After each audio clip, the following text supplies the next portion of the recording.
Hello, everybody, and welcome to our very first artist spotlight interview. Today, I'm going to introduce somebody who is incredibly prolific at his craft. This guy is a total inspiration from me, and we're going to start things strong with him. So please help me welcome Bryan, the Kaiser, the machine, Tillman. How you doing, I, Bryan? I'm doing good. Thank you so very much for that intro. Oh my goodness, I better, I got better come correct today if I'm trying to live up to that. All right, Bryan, let's go ahead and get started with some introductions. Could you please talk to us a little bit about where you're from, your life, where did you go to study, and what helped you become the artist that you are today? Okay. So my name is Bryan Kaiser Tillman. I am German, so that name kind of fits. I am a military child. My father was in the military. My mom was German. I grew up in Germany, and I wanted to do art. Go do what you really want to do, right? And I was like, well, I really want to do comics because it was strengthening the bond with my dad, and he supported me 100%, which I never thought was going to happen because he was a military man. I was like, this is not going to happen. My mom, on the other hand, she thought I was going to live under a bridge. And then I was lucky enough and blessed enough to go to the Savannah College of Art and Design to learn comics as a profession. And they were doing roll call, and they were like, Bryan, and like seven of us raised our hand at the same time. And they're like, and the guy who was interviewing me, he was like, all right, so where are you from? And I'm like, oh, I'm from Germany. And he goes, oh, like Kaiser. And I'm like, yes, let's go with that guy. And I was like, well, maybe it'll be my nickname, like I've already been given this nickname. That's cool. It was Kaiser. That was it. That is how I was addressed at school. And I'm like, okay. And I was with the Art Institute for 11 years. I was there Phew. for 11 years, and nine of those years I was a department chair. During that time is where I became a professional artist. Opportunities allowed me to go to like the San Diego Comic-Con, and after that I worked with Marvel and DC, Fox, Cartoon Network, Miramax, Lucasfilms, Image, all the names that make you sound really good on paper, and I'm like, I was able to do that whilst being a teacher and realizing that I am a teacher. Like, I do the art, I love art. And, anytime someone's like, hey, we need you to do this, I'm like, all right, let's bring it on. TGA Mhm. Fridays being like, hey, we want you to do some. I'm like, all right, cool. I made TGIF Man. So I made a superhero for Fridays down in Florida, and I'm like, all right, whatever. I want to do that. But my passion has become, and probably always was, and other people saw it, was to be a teacher.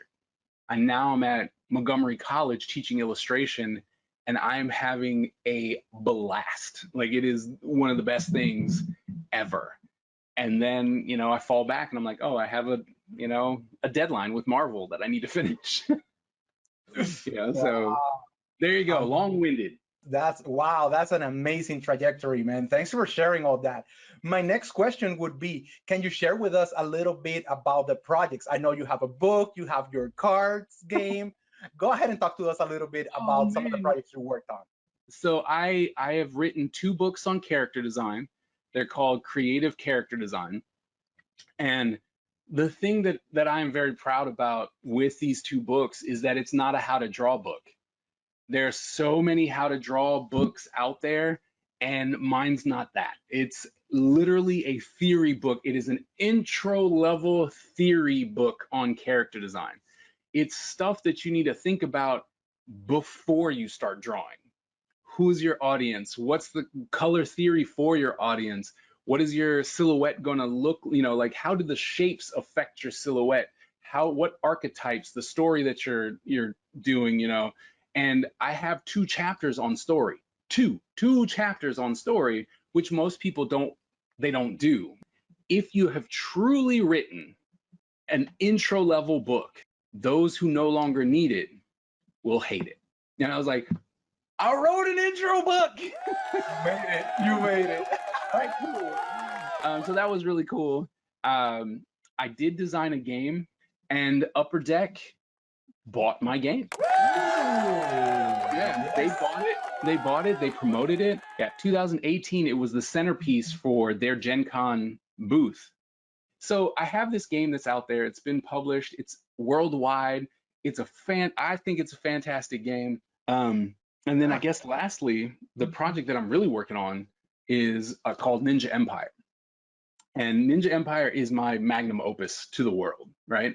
And it is a cross-platform. The whole idea is that I'm going to be doing comics, games, both video and board games, toys, cartoons. Like I'm setting this up to just hit the world and be like, oh wow, ninjas. Like ninja, like everywhere. Like it was in the 80s. Like in the 80s, if you had an action movie, there was a ninja somewhere in that movie, right? Yes. That's what I would love to be able to bring back. Like that's my one goal, right? Like just bring ninjas back into the forefront. How do you, continue producing work? In my idea of time management, like I suck, right? What are you talking about? Oh my gosh. Look, hey, I know me, right? I created this book, right? And this book is called The Project Manager, okay? It's a 3-month planner for projects, right? And it holds like monthly, weekly, things that I want to do every day, and it's got a tracker. It's got this one, which is my favorite, which is a monthly, like what's my goal, that breaks it down day by day. Like this is what I need to do every single day to accomplish this goal, right? And it helps me stay on task, right? It's not digital for a reason, because if you have to write it down, you're going to actually want to check it off and like, oh, okay, yeah, I did that. Yeah, oh, I did that. Some stuff has happened in the morning, write it down. There's my checklist. That's how I get it done. It's the only way I get it done. Excellent. So maintaining everything like organized is just key to be able to produce that much. Real quick, is that little book available? Like, can we get that book? Yes, you can. Follow thekaiser.com. There we go. It's like followthekaiser.com. You go there. It's a place under the shop. Click the shop. Pops I'm gonna up. go ahead and place a link below so everybody can get it. I myself gonna get one. That is pretty amazing. I need a planner for an artist. I need an artist planner. So I made it. I made it. Now, in terms of maybe wisdom, lots of our followers, they are aspiring artists. And what words you can maybe share with them about being an artist? Any tips that you can give us? Art is grueling, right? If you don't love it, and you cannot love it and still do art. Okay, so that's not what I'm trying to say. But the minute you go, I want this to be my profession, you have to love it. If you don't love it, it cannot be your profession, because you will quit because you're like, I don't want to do this. But if it's your hobby, then you don't have to love it. You usually have to like it, right? And there's a huge difference because art demands so much from us. So if you are not, like I said, if you don't love it, don't try and make it your profession. But the one thing that you do, my big advice to any upcoming artist is to value what you do. Know what the art that you're doing is worth. That's the big one. Know where you stand with your skills. Yes, is it going to be rough? Of course it is, because nobody knows you. But that doesn't take away, like, don't cheapen your work just because you're like, well, I'm not getting any attention. You got to put in 3 hours worth of work. You should get paid as though you put in 3 hours worth of work. I want to talk about the value of original work versus fan art. And this is something that happens a lot in Comic Cons, and I want to get your 2 cents on it. I'm a big person of original art. You have to know what it is you're trying to do. Do I do fan art? Yes. I use fan art as a gateway. And they're like, hey, look, I drew Wolverine. They're like, oh, wow, I like your style. Then you will love my book.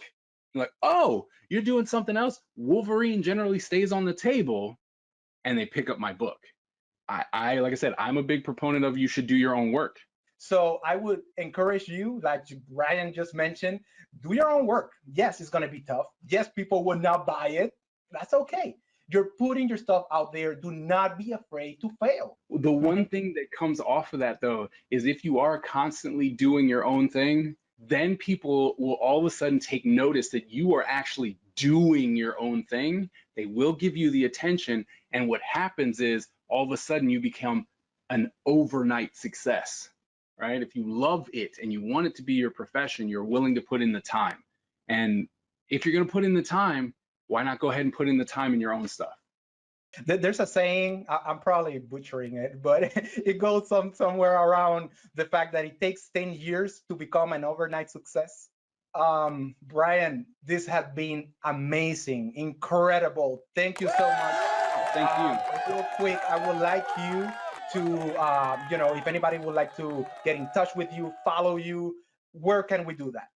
So I am Follow the Kaiser on all social media.